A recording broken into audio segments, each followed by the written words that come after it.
No, they were good. Yeah. They are, yeah, things are turning to ideas on the six. Yeah, we moved on. I'm going towards space and yeah, we definitely outgrew our. Are you? No, it's just you just say you're very good. I'm enjoying my life. I'm enjoying my life. I forget if you literally have a white picket fence, but No, no, I don't have a. when we I go was stone wall.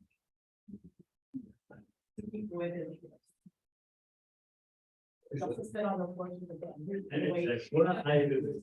have a green card now, and I was like, unfortunately, you live in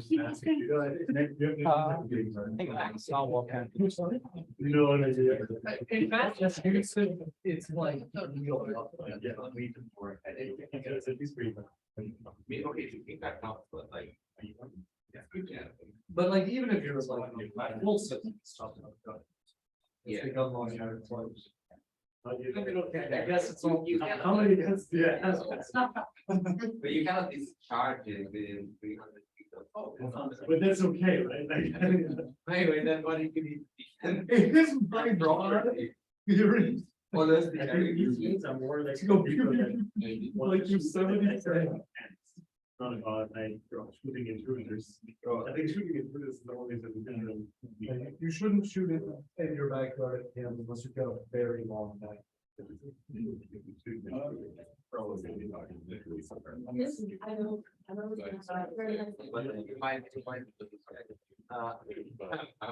That's not here all. That's really good. It's nice to work on them. Yeah. Yeah. No, you don't want to.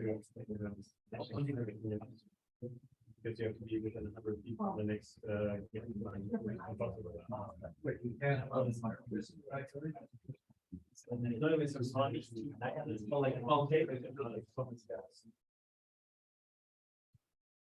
It's not a. Wait, but like It's not. no fire or just not fire? It's like husking on fire. Like a grill. Yeah. Yeah. Fire. You're not gonna be good. You can guess. But you're not. But they was the. The difference is that the gas burner cannot like get picked up by wind and by.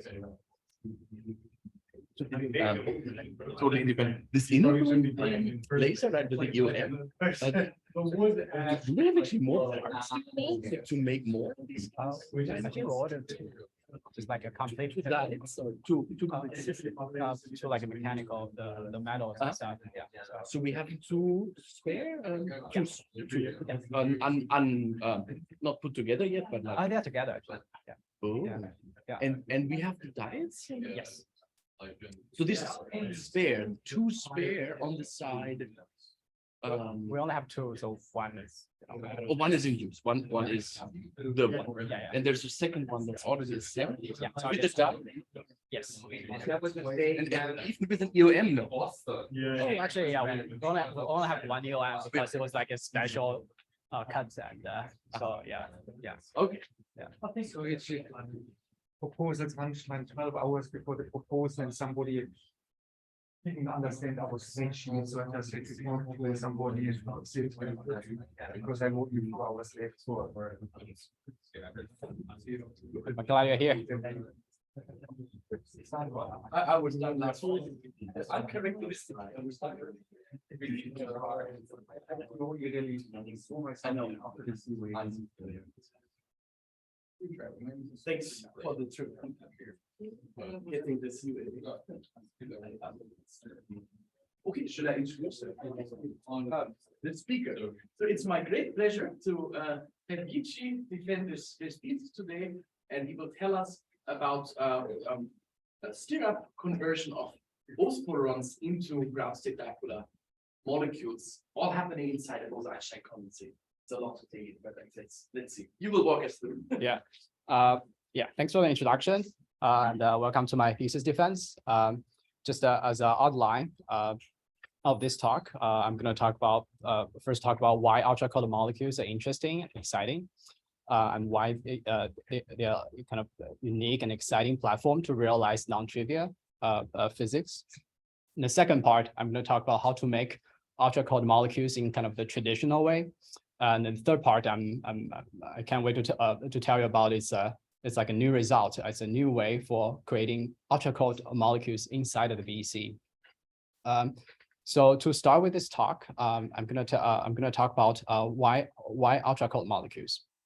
So to gain some like a context and perspective, I want to compare the dipolar molecule with ions and atoms. And on the right hand side is like it's the kind of the spec of ultra cold atoms. They can be cooled and trapped to ultra cold temperature, and you can load them into optical lattice and individually image them. And the system size of typical ultra cold atoms can reach up to 1 million atoms. However, their interaction is only short range via contact interaction. And on the left hand side, it's a trapped ion system. Trapped ion can interact they have long range interaction through the Coulomb interaction. However, they are not that very scalable. For each ion trap, you can only use maybe like 10 on the order of tens of ions. So the dipolar molecule just sits in the middle of this comparison. We can create ultra cold dipolar molecules, and we can optical trap them and load them to optical lattice. And the system side, because molecules are neutral, so we can easily scale up to like hundreds of thousands of them. And we can also induce long range interaction among molecules. So the molecules are kind of unique, sitting between these two columns. So what are the applications or usefulness of the molecules? So first example is like molecules can be used for measuring, used for precision metrology. I just learned last night, like the first atomic clock is actually used it is realized with ammonia molecules. You can see there's like a clock here, and they use like some vibrational states. Yeah. Yeah. And that just inspire people to keep pursuing the atomic clock. And more recently, molecules are used to measure electric dipole moment, because certain category of molecules, they possess a very large internal electric field that can polarize the electron, therefore enhance the signal for the electron EDM. Another example of a molecule is you can use molecule for quantum information processing. As I said, molecules can have long-range dipolar interaction being induced. And in this picture, it shows an array of molecule loading to the tracer array, which can be used as a kind of qubits for quantum information operation via long-range dipolar interaction. And the third application is ultra cold molecules is also a unique platform for studying quantum chemistry. For example, those two pictures here, there's a two incoming molecule and an atom, and go through a reaction complex, and they have exit channel. And we can also study molecule-molecule interactions. They form a four-body complex, and they have some exit channel. And these controlled chemical interactions are controlled at single quantum level. And of course, dipolar molecules are also prime candidates for realizing non-trivial many-body systems. Picture shows here like a two extreme example of anisotropic dipolar molecule interactions. Two molecules can repel when they are in the parallel orientation, but they can also attract to each other when they are oriented head to tail. So depending on the molecule orientation, geometry, interaction, and temperature, there are new types of orders are proposed to be realized based on ground state dipolar molecule interactions. And as a fourth, another example, we can also immerse dipolar molecules into a quantum bath. The molecule rotational degree of freedom can be coupled to the BEC and form a new type of a quasi-particle called angular. As like an early experimental evidence is that we can see the rotational spectrum of a biomolecule that's a far-spaced. And once this molecule is immersed in a helium-4 superfluid droplet, you can see the their rotational spectrum gets drastically modified as evidence of this new type of angular quasi-particle. So, however, a lot of advantage of the molecule also comes a lot of challenge because molecules have many internal degrees of freedom. So we just use a sodium potassium molecule as an example, probably one of the simplest molecule one can form.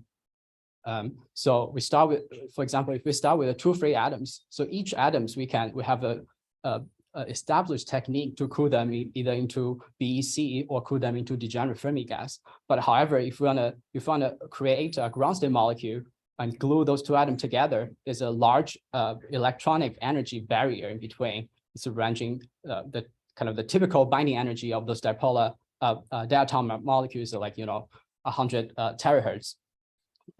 And so we need to find a way to bridge this kind of like a large binding energy gap. And secondly, the molecules also have a lot of internal degrees of freedom. For example, the 2 nucleus can vibrate, and even they are vibrating, and they can also rotate. And while they're rotating, they also have a kind of a nuclear hyperfine interaction, also creates a hyperfine states. So maybe a more clear picture we should look at a molecule is not it's like this. You have like a lot of fine spaced states. It's like as far as you can be away from the 2-level system as you can. So the question maybe you want to ask is how do we make a molecule cold? So far the most kind of successful strategy to create ultra cold molecules near quantum degeneracy is to start with ultra cold atoms. For example, we can create ultra cold free atom pairs, and we can associate them into weakly bound Feshbach molecules, roughly 100 kilohertz binding energy. And then we can find a way to coherently transfer it to ground state molecule. And this is kind of the degeneracy map I adopted here. The x-axis is the temperature, the y-axis is the molecule density. This Feshbach plus coherent creation of ground state molecules is the closest to the quantum degeneracy so far. And here is like the menu for ordering molecules, and the items on the menu are the kind of the first row of the alkali atoms, because they have a very well established techniques to cool and trap those atoms. And for this talk, I will focus on the ground state molecules created from the sodium potassium, especially the sodium is a bosonic and potassium is fermionic. So the NAK molecule is the kind of the fermionic molecule that has one of the largest dipole moment. Yeah. Okay, what definition of dipole moment did you use here? Just kind of fully polarized. It's 2.7. Yeah. Oh, okay. Okay. All right. Sorry, it's a title. So that's a laboratory dipole moment at infinite electric field. Yes. Yes. So it should be 2.7. Yeah. I'll change that. Did you make the table or did you find it somewhere? I think I found some review paper. That is terrible. Yeah. Okay. Yeah. 2.7. Yeah, I'll email the author. Yeah. And Okay. always check your sources and always give your sources, because then you could read who made this terrible mistake. Yeah. All right. So this way of making ground state molecules is not new at the Fermi one. So previous generations, graduate students and postdocs already realized, the NAK ground state molecules. They created around like 5,000 NAK ground state molecules in 2015. But ever since I joined MIT, we took a detour to study some wonderful physics using strongly interacting Bose Fermi mixtures. And I will present some results that we'll talk about later. But most importantly, this kind of the Bose Fermi mixture study also inspired us how to create how to find a new way of creating ground state molecules using strongly interacting Bose Fermi mixture. So as a brief, Is the long stretch the pandemic, or is it the, you know, I'll come back. Yeah, some emotions, I mean, very long. yeah, yeah. I'll come back. It is pandemic. Yeah. So as a just like a brief overview, introduction, how to create this strongly, how to create ground state molecules inside of the directly from strongly interacting Bose fluid mixture. So instead of starting from free atom pairs, we start from strongly interacting Bose fluid mixture with potassium surrounded by a large Bose Einstein condensate. Then we use the two photon scheme to directly associate this strongly interacting mixture into the ground state molecules. And because the BEC is in the majority limit, so the ground state molecule also inherit the large BEC from the prior atomic system.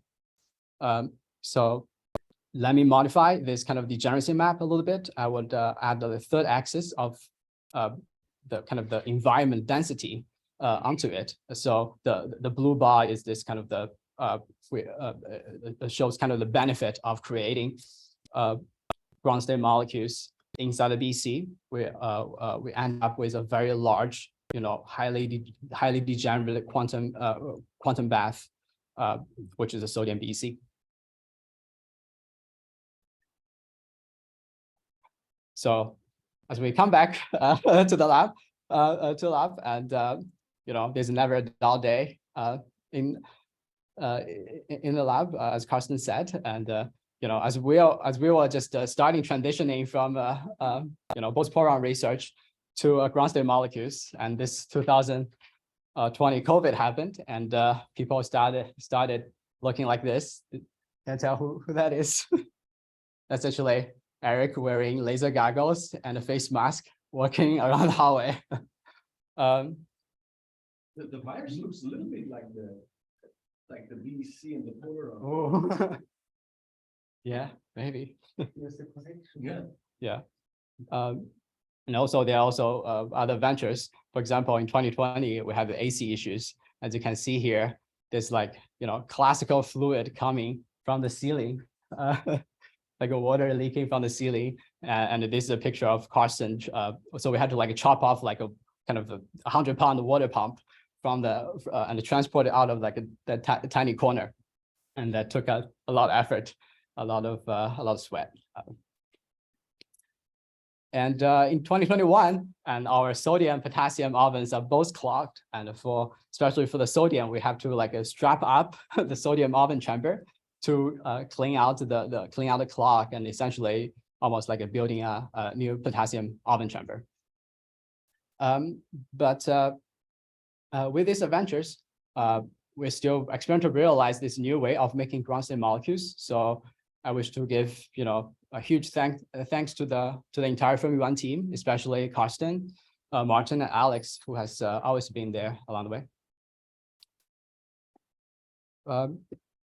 So come back to the outline. So how do we make ultra-cold molecules from the Feshbach molecule pathway? So the creation of this molecule is facilitated by this Fermi-1 apparatus. We can roughly look at this apparatus in 3 sections. One is a sodium oven, another is a potassium oven, and they are connected to the science chamber through the 2 Zeeman slowers. However, that's how it started. But here's a photo in real life and how it is going. It's just hard to see where the science chamber is, but I can tell you, if you believe me, this is the sodium slower, and this is a potassium slower. And the science chamber is surrounded by optics and the electronics. And that's not it. We also have 3 additional optical tables to generate, for example, the sodium light and the potassium light. And also we have a dedicated table to lock the lasers for transferring ground state molecules. So just as a brief introduction of how we cool and trap atoms, it takes about 3 steps. First, we load the atomic flux from the Zeeman slower into this magnetic optical trap. And then we do afterwards, we load the mixture into a magnetic trap to do further evaporation. And when the mixture is cold enough, we finally load the mixture into this elliptical shaped ODT, where we do a final stage of evaporative cooling. And then we apply our RF pulse to associate free atoms into Feshbach molecules. So Feshbach molecules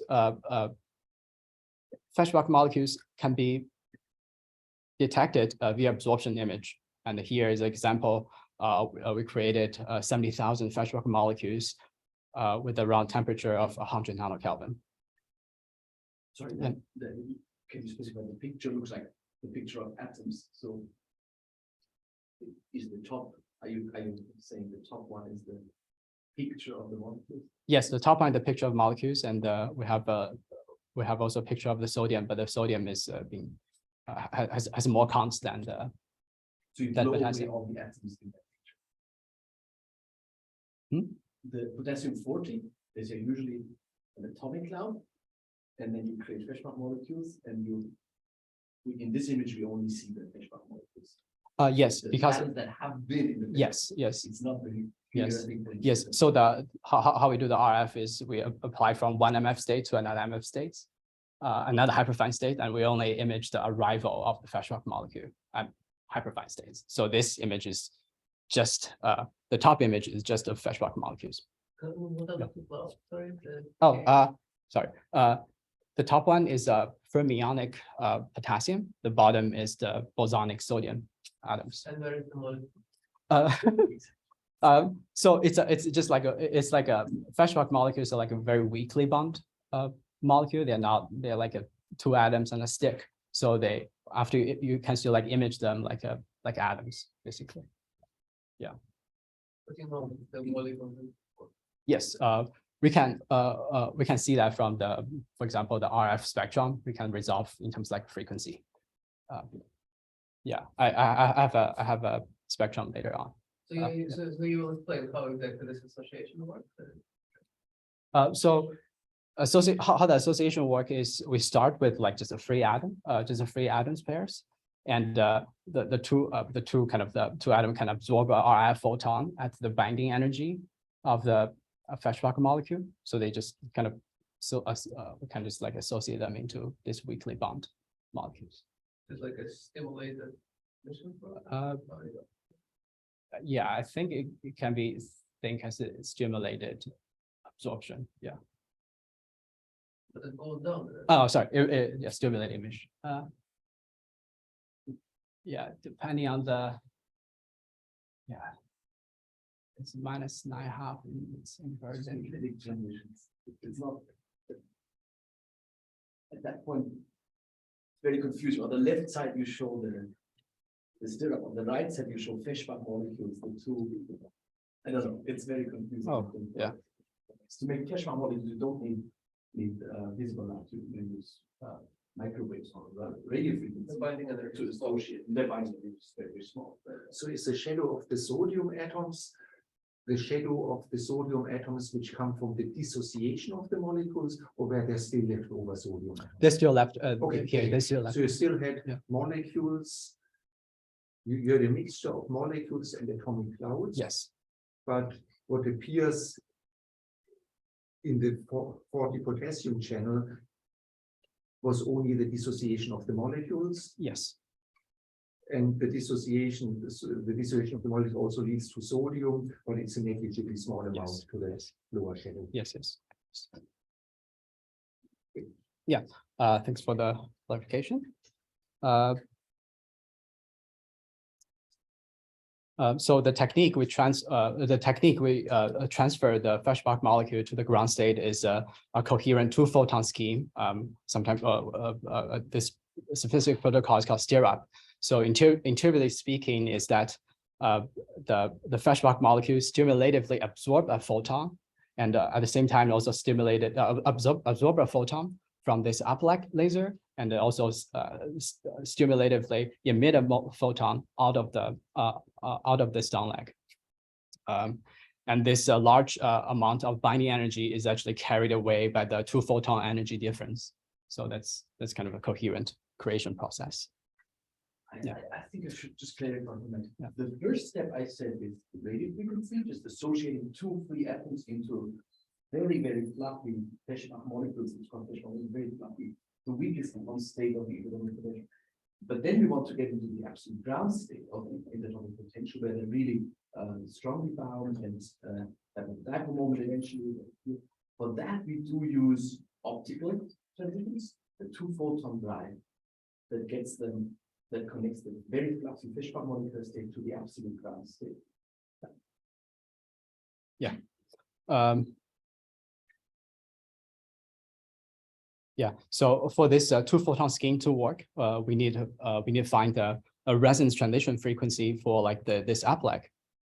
So how to do this, we can simply just shoot a laser beam to our Feshbach molecules, and the Feshbach, the uplink laser the uplink laser photon promotes this weakly bound Feshbach molecules to this electronically excited state molecules, and subsequently spontaneous decay into like a tighter bonded molecules, which are like invisible to our imaging light.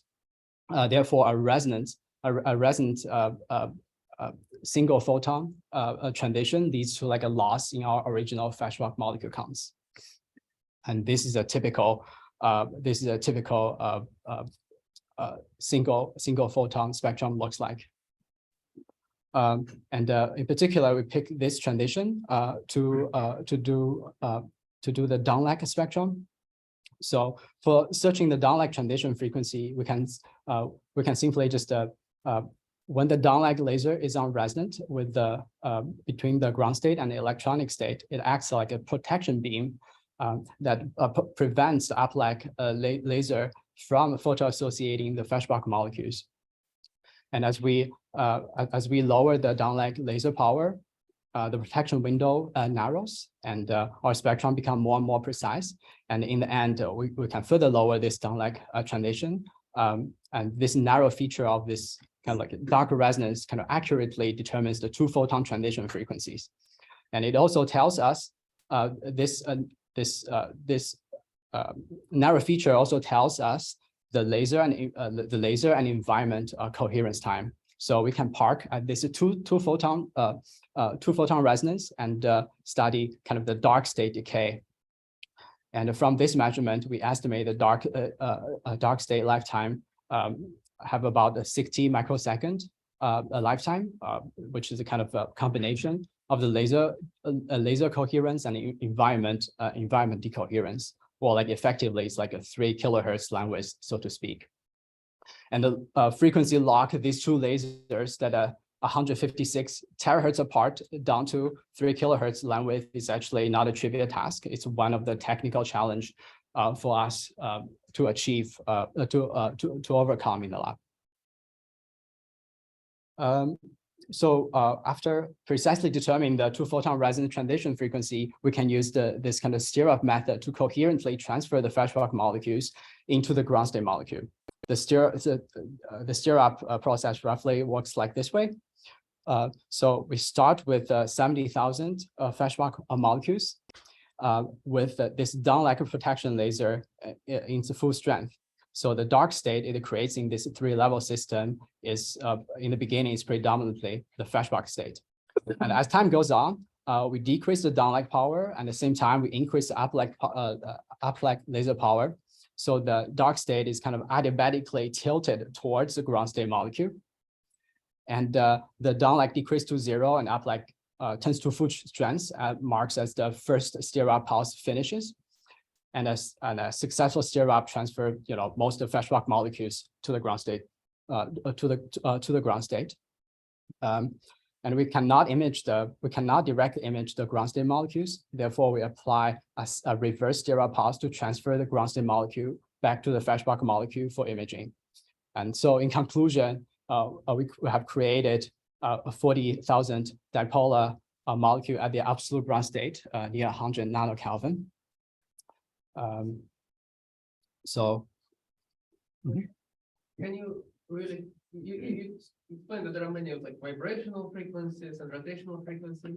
I mean, in this step, you prefer down to the absolute ground state or use some, It's a down to the absolute ground state. It's absolute ground state of the rotation, vibration, and hyperfine. so you have to states. like fine tune this laser frequency? Yes, that's So when you do it, do you see like other frequencies where, yes. They are roughly like 100 kilohertz apart. If you scan 100 kilohertz, you can find other hyperfine states. Yes. Yeah. And here I also want to talk about the kind of the simple Stira picture with like kind of the toy model to gain some intuitions.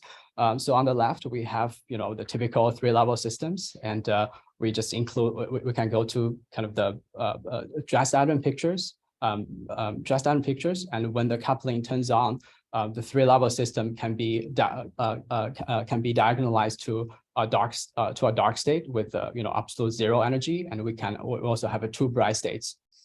And on the right is kind of the time evolution, how those dark state and bright state evolves.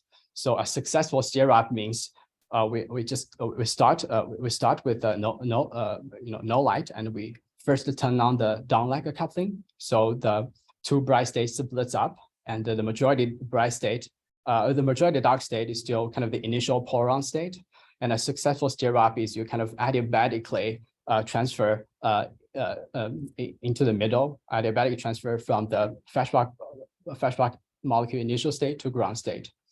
And the most dangerous part of this transfer is really when the bright state is the closest to the dark state, and this this energy gap sets kind of the adiabatic criteria. However, there's like one interesting thing we found out when we're doing some of the calculation, is that just like classical harmonic oscillators, those 3-level system can also reach an overdamped regime, and we can look at the kind of the effective laser coupling rate normalized by the dissipation rate. And if your effective coupling rate is high, you have your bright states have a real part and imaginary part. But once you cross into this critical damping regime, the real part of your bright state all collapse to 0, and what the left over is some non-zero imaginary, pure imaginary a bright state.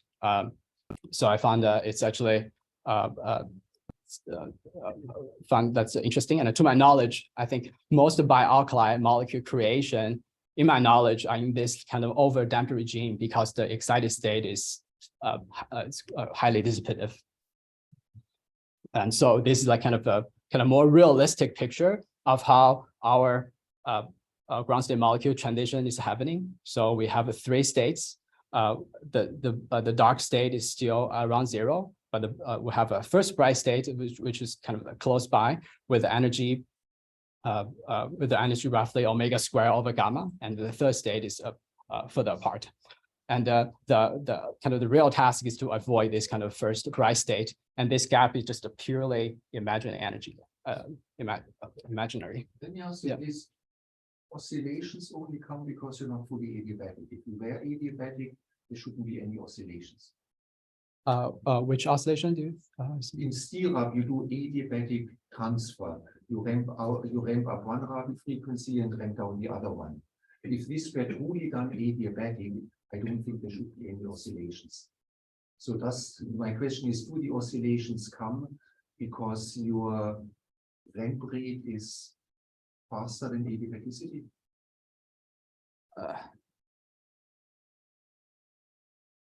I'm a bit confused. What do you mean oscillation comes? I see an oscillation here in your bright and dark state population.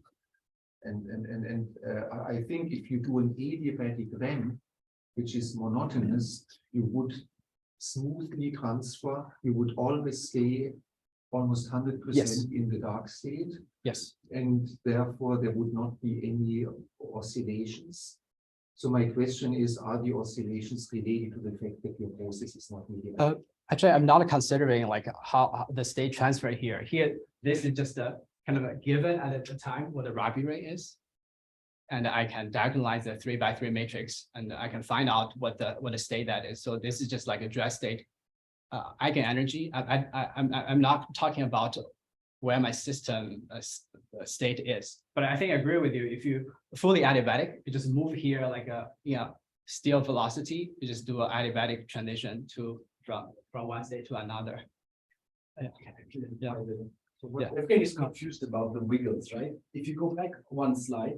I see wiggles as a function of time, but now you're saying you do a diagonalization independent of time. So what is the role of time here? Back to the first slide, and here it's much more clear. It's very trivial. You ramp down the omega-2 laser before you have fully ramped up the omega-1 laser.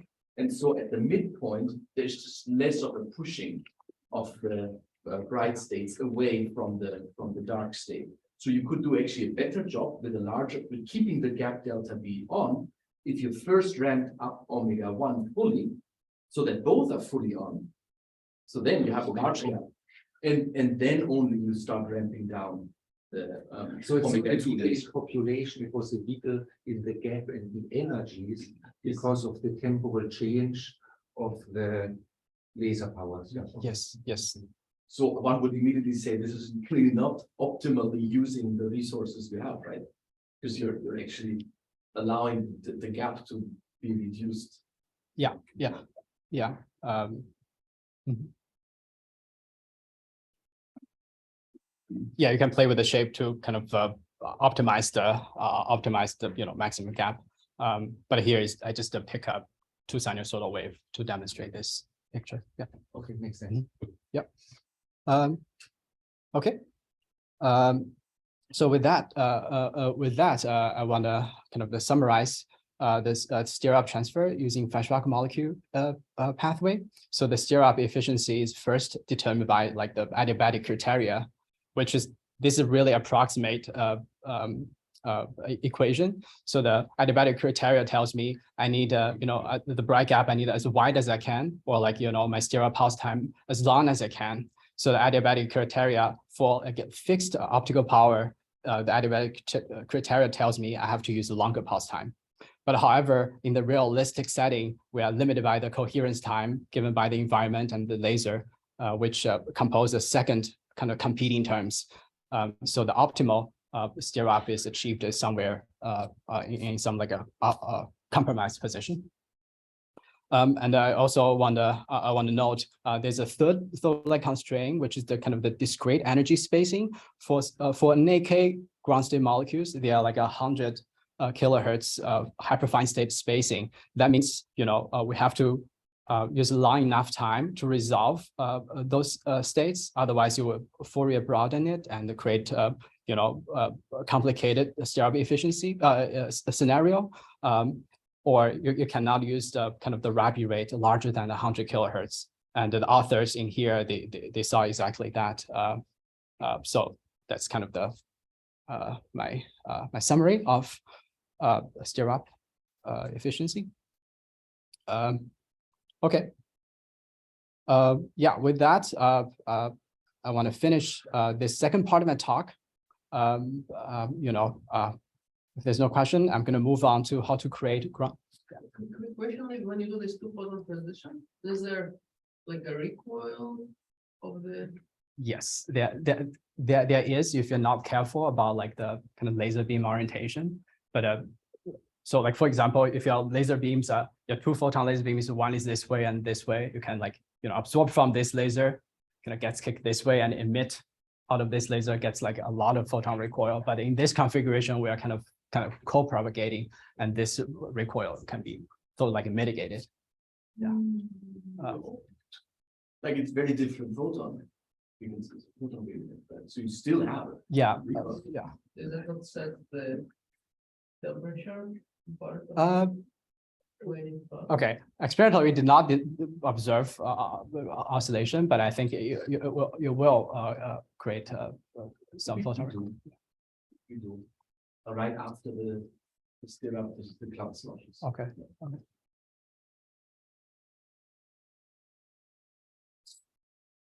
Good question. That's from 2015.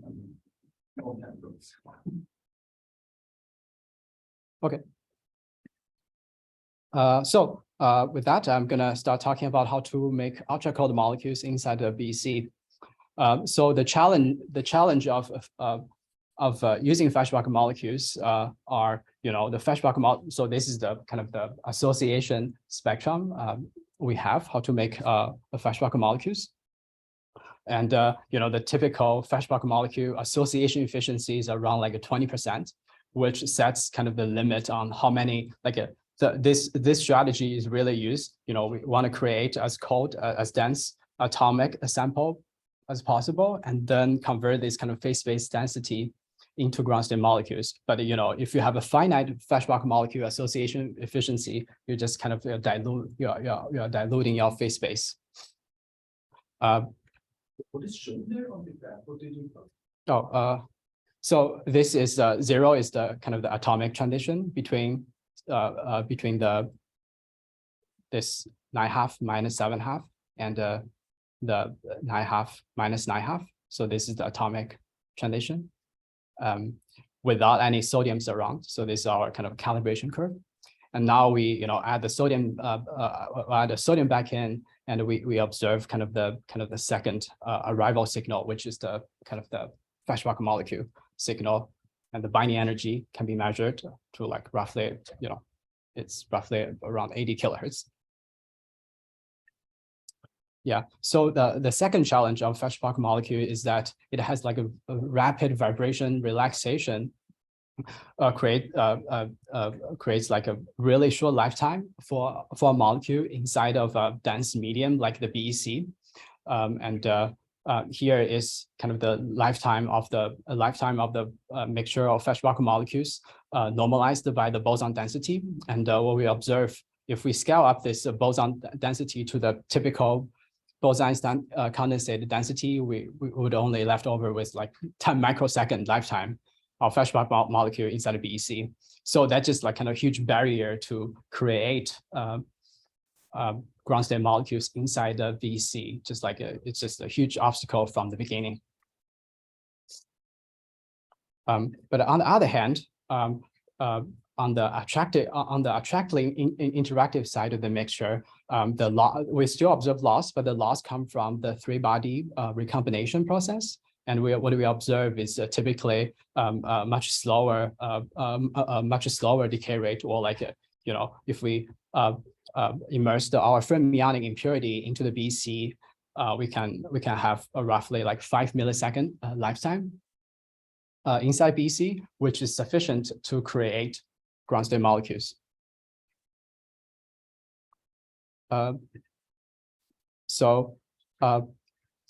The attractively interacting, the strongly interacting Bose fermion mixture with the fermionic impurity limit can be described by the framework of Bose boron.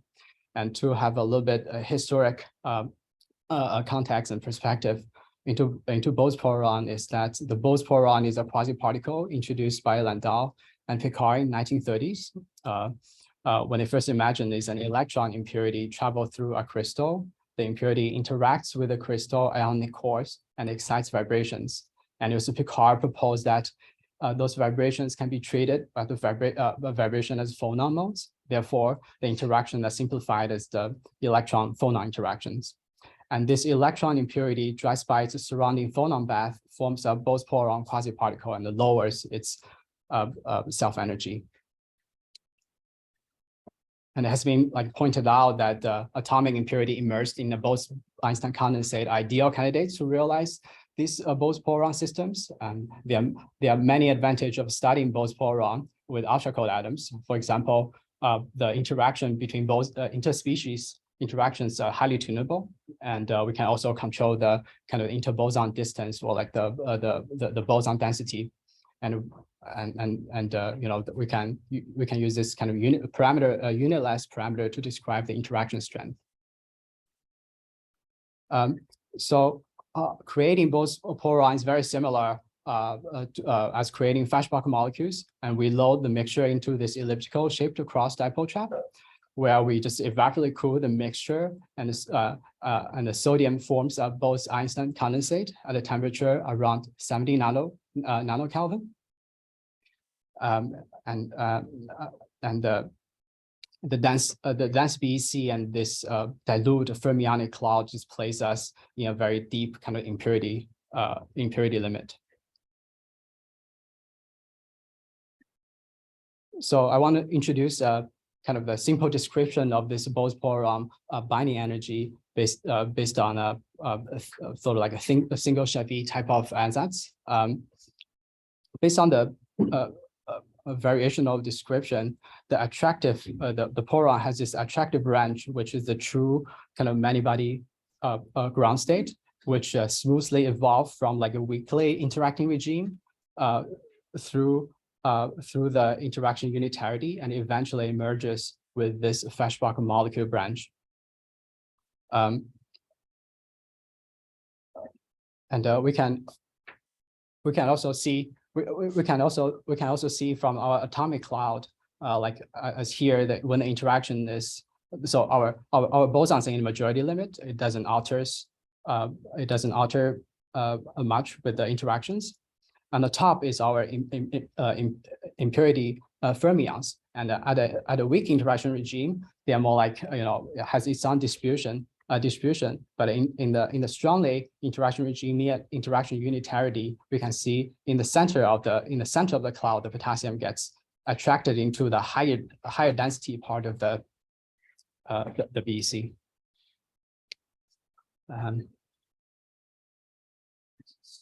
Sorry, so what you're showing there is what the energy of a single potassium impurity immersed into this. Yes. BEC. Yes. And A, that's just the interaction, the scattering length between the potassium and sodium. Yes. Yes.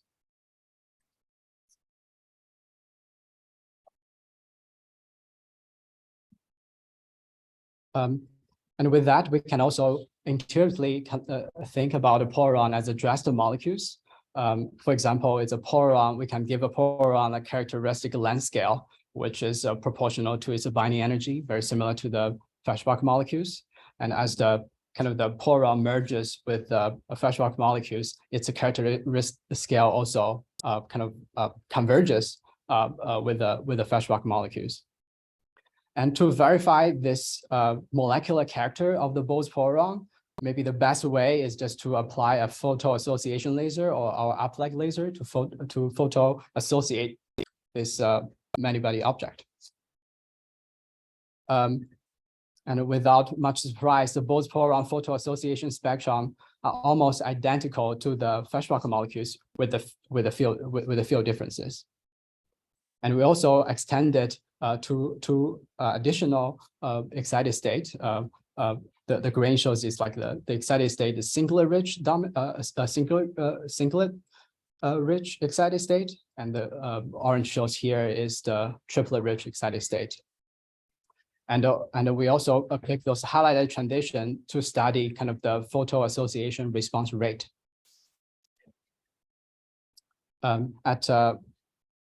So we applied the uplight laser to the Bose-Poron for a fixed period of time and observe the number of molecules we created. And we can scan the laser intensity. So at the lower laser intensity, the photo association coupling rate should be linearly related. The number of molecule created should be linear to the laser intensity. Because you said molecules created, you have the polar ones and have the uplight laser. Yes. So the molecules you create are now in the excited state, Yes. but they should decay. So when you say molecules created, Oh, is that a loss signal? it is a loss signal. Okay, Just so inverted. molecules created is the loss signal. Yes. Yes. Yeah. Okay, It is. Yeah. Yeah.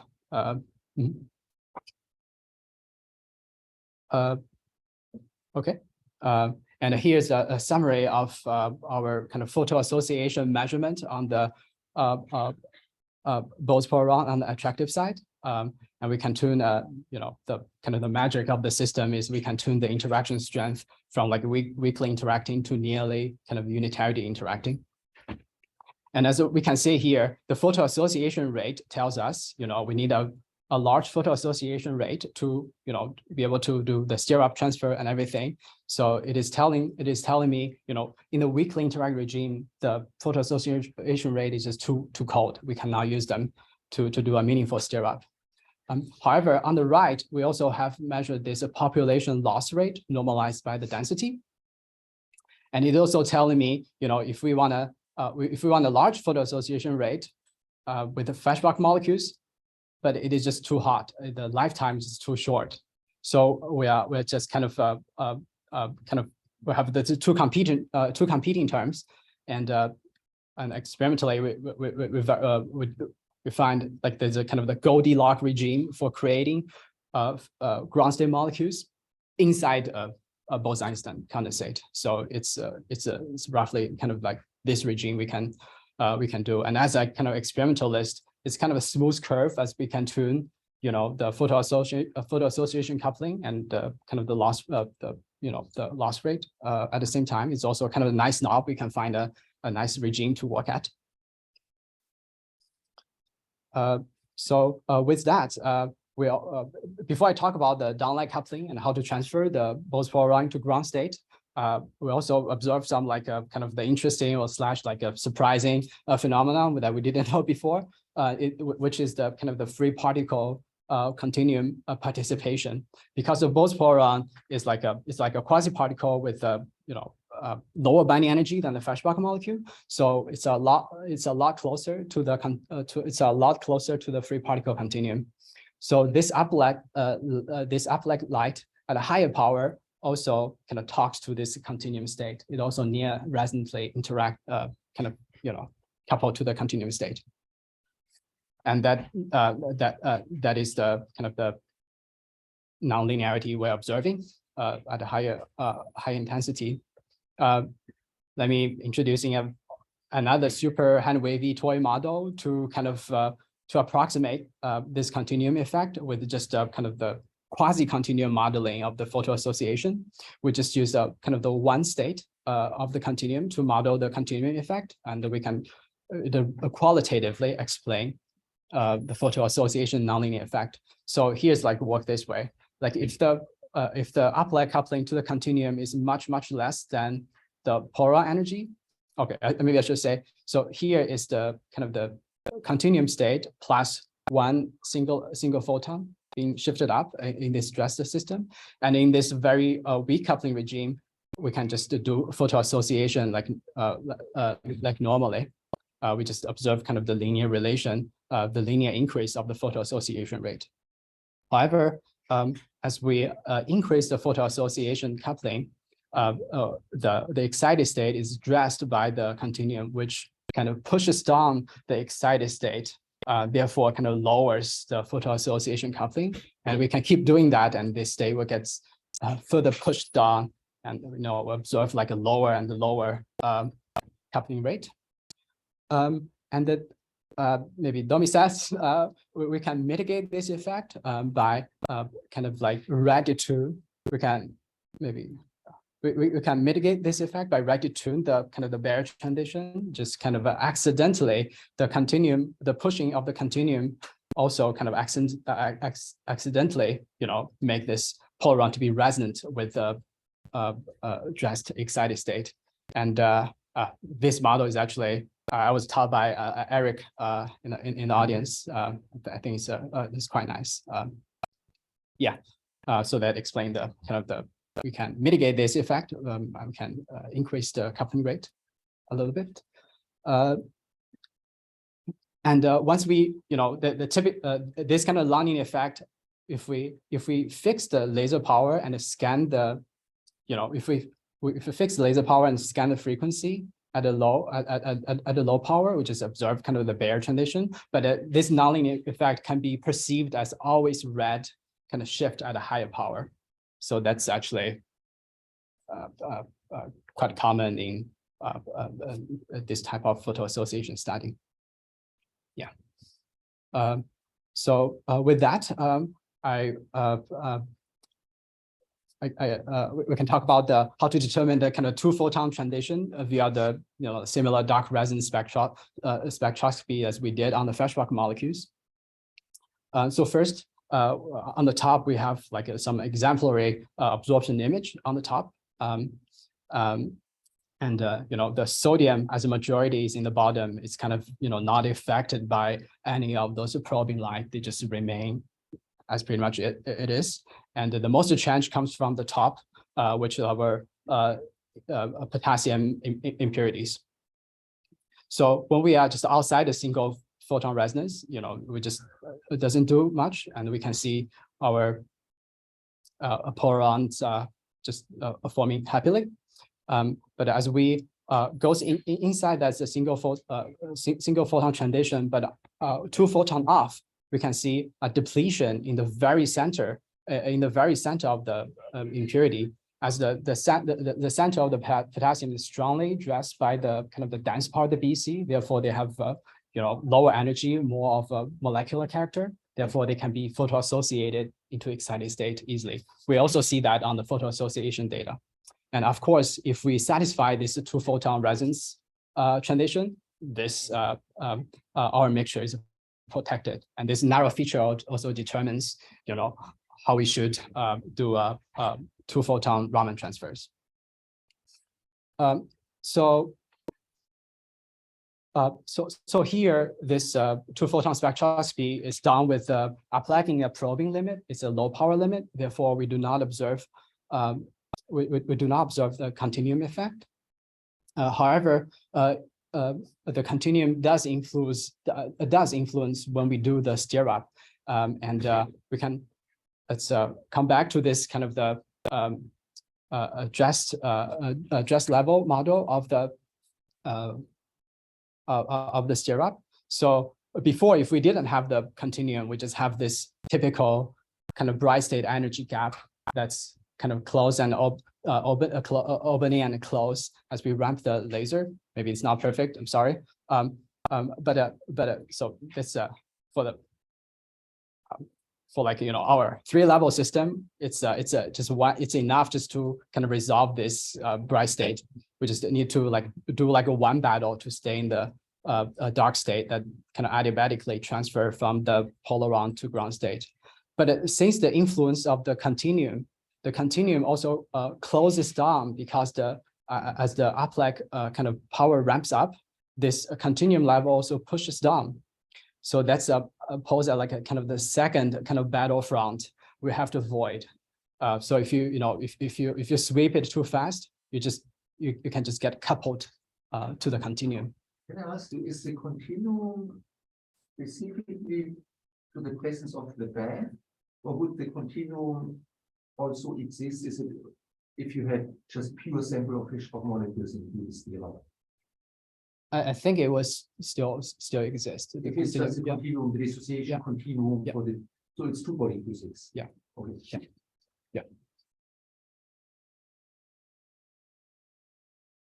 Yeah. So, and this effect can be mitigated. Like we can open up this kind of the, okay, maybe I should explain the delta D. So the continuum is kind of quasi dark. It doesn't have much kind of a dissipation term. So we name it the delta D. And we can open up this delta D by red-detune our single photon. As we can see, this purple is the delta D kind of opens up as we red-detune the single photon resonance, and eventually to merges to the kind of the polaron binding energy.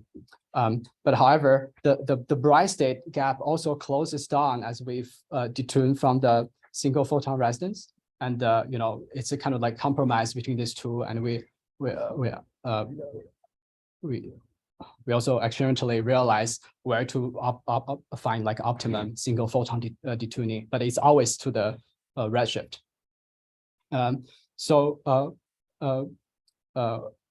With that, I want to show the kind of the stir up time evolution of this strongly interacting Bose boron to ground state molecules and back to the Bose boron. So we start with about 35,000 potassium that's within the kind of the BC Thomas Fermi radius that's strongly dressed impurities. And as we expect, as we kind of do the stir up transfer, we can see this kind of coherent revival of the signal.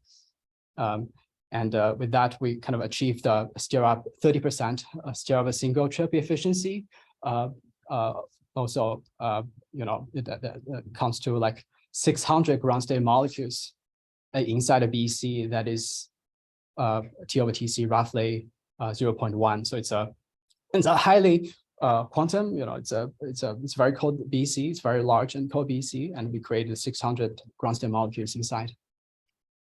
So with that, I wish to conclude my my talk. And as I'll have some conclusion outlook. So when we compare the kind of the Feshbach molecule pathway versus Polar pathway, I just show kind of head-to-head comparison. So here on the left is just kind of the direct association of the Feshbach of the Bose Polar to the ground state. It doesn't need any additional association or anything. And on the right, it's our Feshbach molecule, kind of the serial time evolution I showed before, but with kind of the 20% of Feshbach molecule association efficiency included in. So I think this might be a kind of the fair comparison in terms of like a contract. And the sodium efficiency of the polar one pathway is higher, but the absolute numbers are smaller because of the overlay to the BC. So The number of molecules, yeah, I so think you said 600 versus maybe 10,000. yeah, so the total number is lower on the polar. Yeah. But the transfer process itself is more efficient. Yeah, if you include the Feshbach molecule association efficiency, that absolute efficiency, if you have, yeah. Okay. Yeah. And it's created inside a BC. Yeah, it is created inside the BC, and you cannot do that with the Feshbach molecule approach. They just don't have enough. If you want these molecules and you would blow away the BC, you should blow it away earlier and just do the other, the more conventional.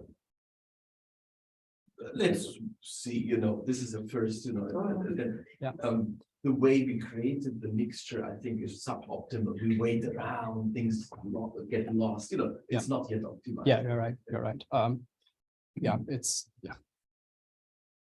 and the sodium, the sodium potassium ground state molecule and the sodium is chemically reactive, so observe kind of fast population decay of the ground state molecule signal.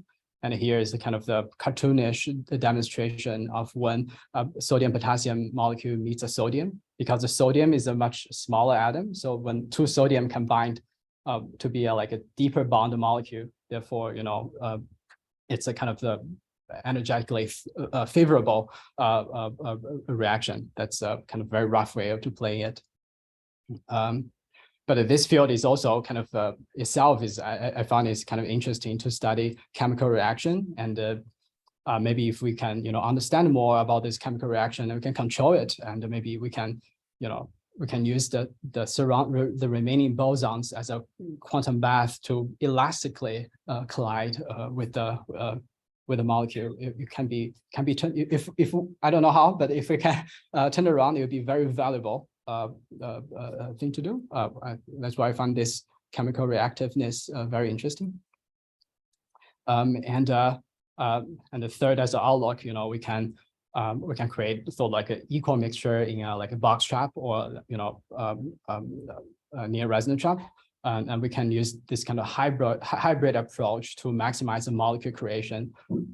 We can create the strongly interacting Bose polar first, and then we can associate them either like RF or magnetic sweep into Feshbach molecules, into deeply Feshbach molecules. And the Feshbach molecules has a very large coupling rate to the excited state. So we can, make our, traditional way of making ground state molecules. And that's the advantage of kind of the equal mixture. You don't have, if you don't like the residual atoms, the equal mixture will solve this problem. Yeah, with that, thank you for coming. Such a brutal picture. It hasn't happened yet. Just this field picture I can find after COVID. I think that it's just kind of valuable. Somehow never happened. Yeah. Yeah.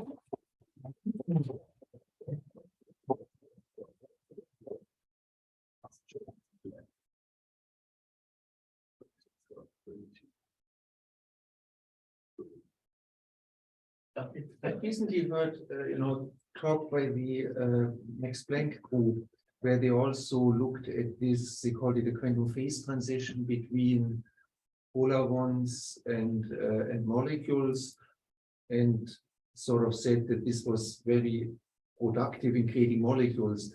Is that sort of a, I mean, I know your effort had started a long time ago. Is that eventually a parallel effort, or have they explored a regime different from what you have explored? I think if we're referring to the same paper, I'm thinking it's they create kind of the Fermi boson regime. The majority is the fermion, so they have a Okay. and then they Oh, so that is different. Yeah. They have bosons in a Fermi. There's you have fermions in a Yes, condensate. yes. Which also say that they use a much fluffier track for the sodium, which is very good. So that the inherent losses are not as bad. The overlap is better. So that's actually very good. One thing that we found out is that there is actually a richer story on the Feshbach molecular side.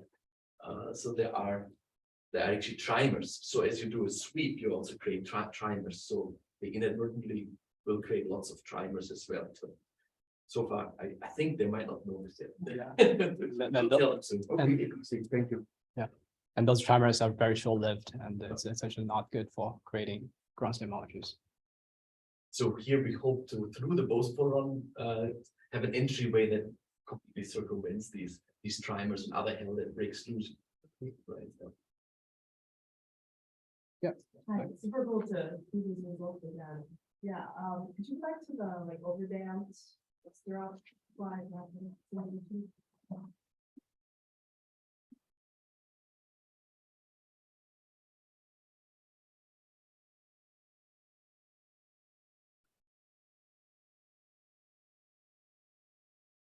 Yep. Yeah, sorry. Is this the slides you want? Yeah, Mhm. this is the first time I've seen it plotted nicely in that way with omega over Yeah. gamma. Can you give some intuition why the ratio seems to be just very poor for like 0.5? I would have thought that like as omega over gamma increases, you just will get better conversion. But maybe I'm misinterpreting stuff.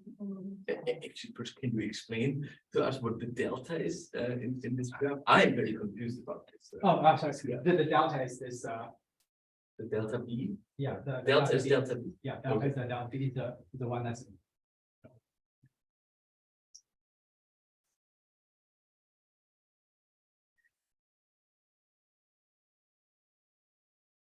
Actually, do you guys know about this overdamping behavior? Or like it was actually when I calculate that, it's like I see just all zero in terms of like a real part of it. So I was quite surprised. Oh, no, yeah, this Yeah. is like first time I've seen that, so it's very cool. Yeah, I guess.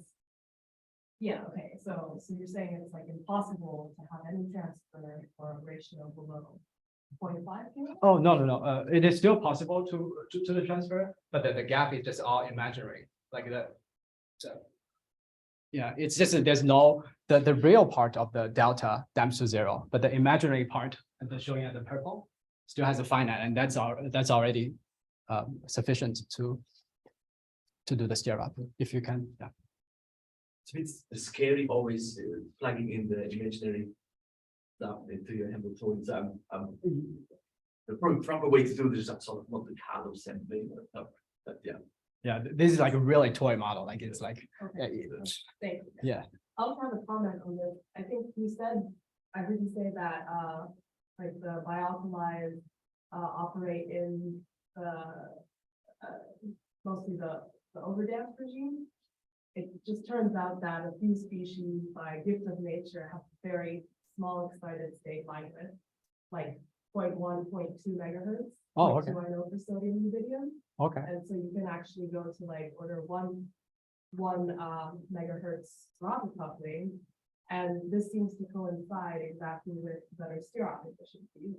And I was always scratching my head, like, you should give them laser power. You should always be able to get to the same ratio of omega over gamma, right? But then I guess like the laser phase noise, you can't signal out past some, you know, inherent electronic limit of megahertz level. So, yeah. Well, okay, sorry, I did not check the, do you know why the electronic stays so long lived? I would love to know. Okay. So far, maybe someone else has some insight, but I just know sodium rubidium is anomalously low and apparently lithium potassium as well. It's, yeah, But then in contrast, bialkalides like sodium cesium that have terribly broad, like 100 megahertz oh, line. that's actually not I think good. this is by the new group at Harvard. Well, we have lithium in the experiment in Fermi 1. They used to. So great. I think we took it out, do we? We took it out. Yeah, we took Put it back. It's still there, yeah. Oh, that's, yeah. So again, the molecules that you prefer in the ground state, that's both rotational and vibrational, or that's just vibrational? It is all at the ground state of each degree of freedom, yeah. But then you want to explore some of this. Then what's the point of making a polar molecule if it's quenched? Yeah. Or is it kind of you're completely quenched the orbital, well, You can get it back. You can't get it back. So maybe explain to him how we get dipole interaction. Yeah, so we can have to find some way to break kind of the parity symmetry of the molecule to induce the dipole interaction, but we can, we can drive this rotational transitions. Or apply electric field. Yeah, apply electric field, yes. Yeah, so, yeah, that's actually. So. And what's kind of the other outlook you want to, or maybe there are different kind of interesting experiments one can do. Does one want to kind of localize these dipoles and think only about like the spin physics somehow, or associated with orientation, or one wants them to move and. Yeah. Yeah, I as previously discussed, like I only kind of scan through the paper. I think the really kind of the cool the novelty of the dipole molecules, they're like a long-lived, so you can explore different like kind of iterative phases. So you can really explore like a kind of new type of the water that other long-range interaction system does not easily have. There are like a lot of proposals. They're like to use the molecules. But can you maybe name one idea? Well, we can combine to 2D geometry, and we can maybe apply electric field for them to be always kind of repel against each other. So they are kind of because there's another thing is a molecule. There's also chemical reaction between them. This is not kind of well understood yet. So we want to kind of, you don't want them to kind of be close to each other. So this is kind of, you can induce very large interactions without introducing a lot of, molecule reactions. Yeah. To stabilize it, but what are interesting many phases that people are after? So just get some Just kind name one. You can, yeah, you get some kind of Fermi gas with about 1 hour cube repulsive interaction. That's the idea that you want yeah. to do that system. Yeah. You can realize a superfluid phase, and you can realize even like a kind of crystal phase with those strong dipole interactions. Yeah.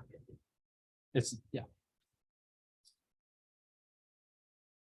Is it correct if I look at this Stirrup diagram and we talk about real and imaginary part, that what really protects the stirrup is the gap, and the gap is the absolute value of a complex number.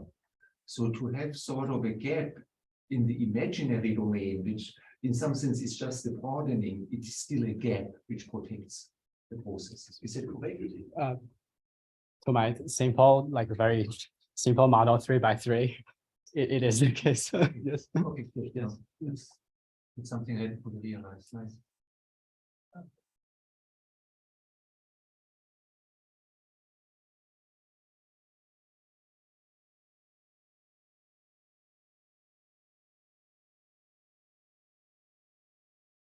Last possibility to ask Nietzsche tough question.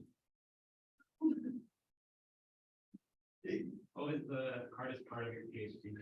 Oh, how did you?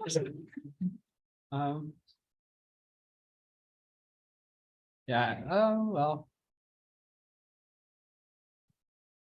How to Smooth describe it? sailing. Yeah, it's quite easy. It's like a walk in the park. No, no, it's really like when you're like a fully on working on the machine and something like randomly breaks and takes like, you know, maybe like a week to fix, especially in the COVID, like we can't get like parts like easily and take a week. And, you know, the machine drifts away, you have to tweak it up again.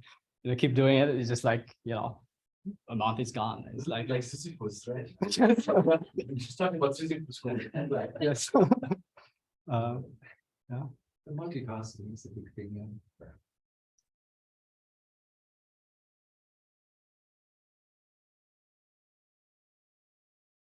here he is. So.